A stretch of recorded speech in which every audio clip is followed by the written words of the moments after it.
O Insane Clown Posse é um popular grupo de rap conhecido por ter uma audiência muito leal conhecida como Jugalos. Agora, enquanto a maioria dessas pessoas são boas e honestas, algumas delas levam as coisas um pouco longe demais, e hoje vamos falar sobre alguns desses casos. Com o tempo, o palhaço se tornou um símbolo muito poderoso na cultura da internet, desde os malignos perseguindo pessoas pela floresta, até eles representando o filtro nihilista pelo qual muitos veem o mundo, o Coringa ironizando a opressão dos jogadores na sociedade, e até o que chamamos de pessoas quando fazem uma má interpretação no Twitter. Eles estão realmente em todos os lugares, mas um dos grupos mais estranhos da cultura do palhaço reside na comunidade Jugalo, os fãs dedicados do Insane Clown Posse. Insane Clown Posse é um grupo de rap formado em Detroit, Michigan, em 1989. O grupo foi fundado por Joseph Bruce e Joseph Utzler, sob os nomes artísticos Violent Jolt e Shaggy 2 Dope, respectivamente. Com o tempo, a dupla ganhou uma considerável base de fãs fiéis. Em um show em 1994, durante a música The Juggler, Bruce se referiu à multidão à sua frente como Juggalos, e o nome pegou. Os Jugalos costumam usar pintura facial de palhaço em preto e branco, imitando a maquiagem da própria banda. Para muitos, isso se tornou um estilo de vida levado muito a sério. Infelizmente, os rappers, junto com seus seguidores, atraíram o estereótipo de não serem os cidadãos mais respeitáveis. Conexões com drogas e crime atraíram a atenção do Federal Bureau of Investigation para o grupo. Além disso, Violent J e Shaggy 2 Dope fizeram músicas criticadas por serem propositalmente ignorantes do mundo ao seu redor, como em Miracles, onde eles insinuam que ímãs eram mágicos e que as explicações dos cientistas de como eles funcionavam eram, na verdade, mentiras. Isso tudo levou ao seu status de meme na comunidade online. Eu posso entrar em mais detalhes sobre o grupo em si em um futuro vídeo, mas hoje você só precisa saber que o Insane Clown Posse atraiu a atenção, bem como a adoração de algumas das pessoas mais extremas na comunidade de fãs de hip hop, e eles fizeram algumas coisas verdadeiramente insanas ao longo dos anos, incluindo crimes violentos. Porque a gravadora do Insane Clown Posse, Psychopathic Records, é conhecida por seu logotipo de um homem empunhando um machado, não deve ser coincidência que seja uma arma de escolha para muitos Jugalos. Então, hoje estaremos examinando alguns dos casos de crimes Jugalo cometidos com machados ou cutelos por fãs do grupo. Jacob Robito, de 18 anos, morava com sua mãe em New Bedford, Massachusetts. Ele era um garoto problemático que parecia ter poucos amigos, mas a única coisa com a qual ele se conectava na vida era a música, mais especificamente o Insane Clown Posse. Em sua página no MySpace, Robito era um orgulhoso Jugalo, usando o nome Jake Jekyll e ostentando a clássica maquiagem Jugalo em sua foto de perfil. Como o MySpace surgiu como uma rede para música, suas postagens sobre sua adoração pela Psychopathic Records não eram nada fora do comum. O mais preocupante na página eram os escritos de Jacob sobre sua fascinação com a morte, serial killers e o mal em geral. Além disso, mostrava suas inclinações extremistas, com uma seção onde ele se autodenominava um neonazista. À primeira vista, pode ter parecido apenas a página de um adolescente racista e provocador dos anos 2000, mas dado o que veio a seguir, os sinais de alerta deveriam ter sido levados mais a sério. Na noite de 2 de fevereiro de 2006, Robito conseguiu entrar em um bar gay local chamado Puzzles, usando uma identidade falsa. Após uma breve conversa com o bartender e alguns drinks, Jacob deixou suas intenções muito claras quando sacou um machado e começou a atacar um dos frequentadores. Ele foi rapidamente derrubado por um grupo de pessoas, momento em que sacou uma arma e começou a atirar descontroladamente na multidão. Ele feriu 3 pessoas antes de fugir da cena em seu carro.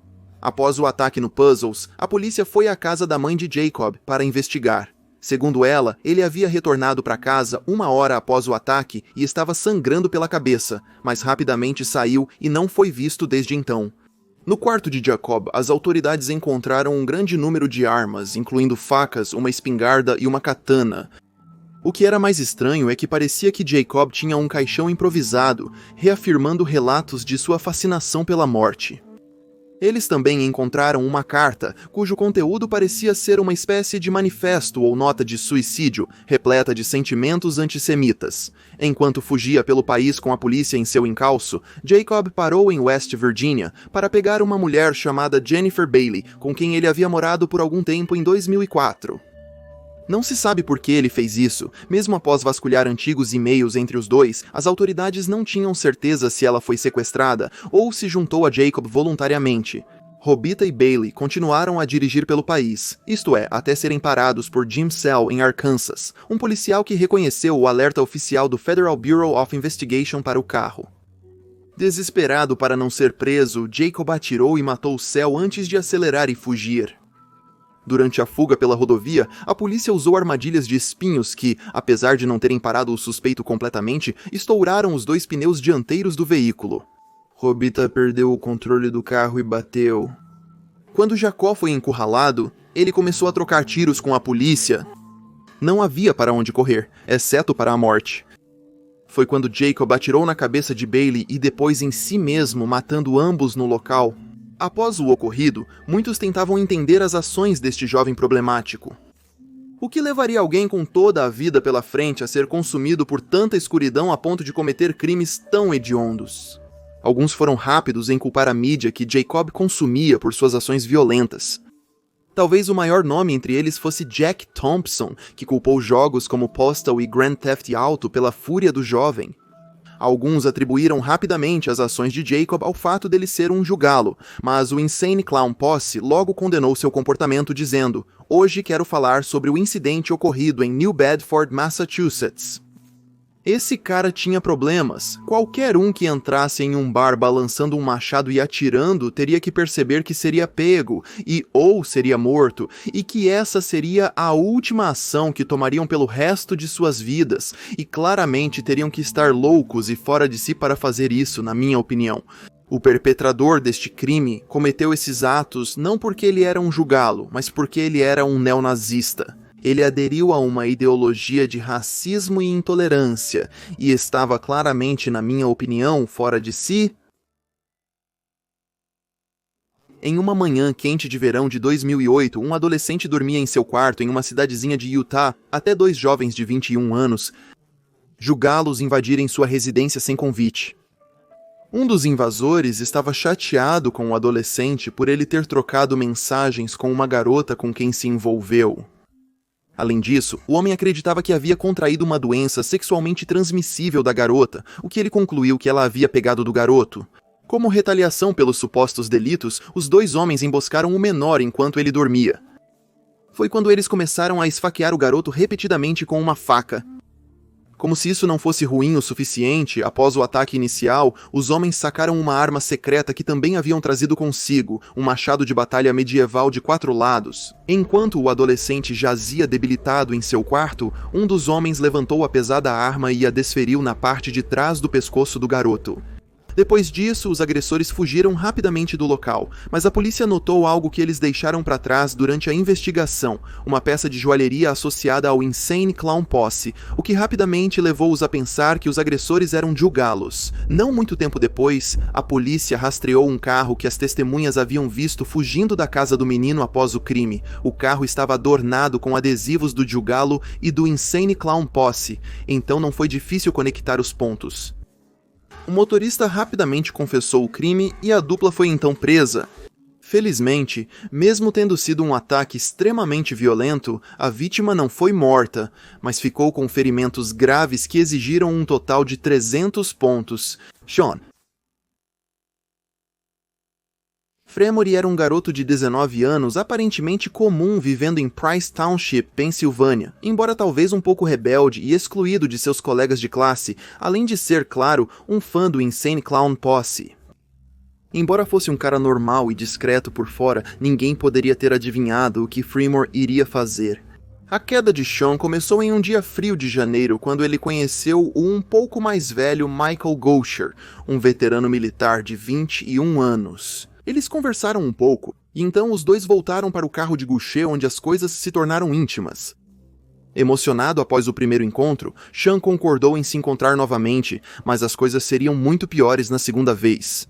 Na noite de 3 de fevereiro, Sean saiu para encontrar Michael. Quando chegou, Michael supostamente queria se tornar íntimo novamente, mas desta vez Sean recusou e tentou deixar o local.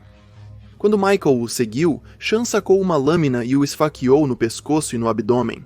Sean cobriu o corpo do Sr. Gusher com neve antes de fugir do local no carro da vítima. Deixou o veículo a menos de 1 milha de distância uma semana depois e rapidamente confessou o crime. Uma semana depois, Efremor rapidamente admitiu o assassinato. Ele foi acusado de homicídio, agressão agravada, manipulação de evidências, além de roubo, já que a carteira e as chaves do carro de Gusher ainda não seriam encontradas mesmo após a investigação.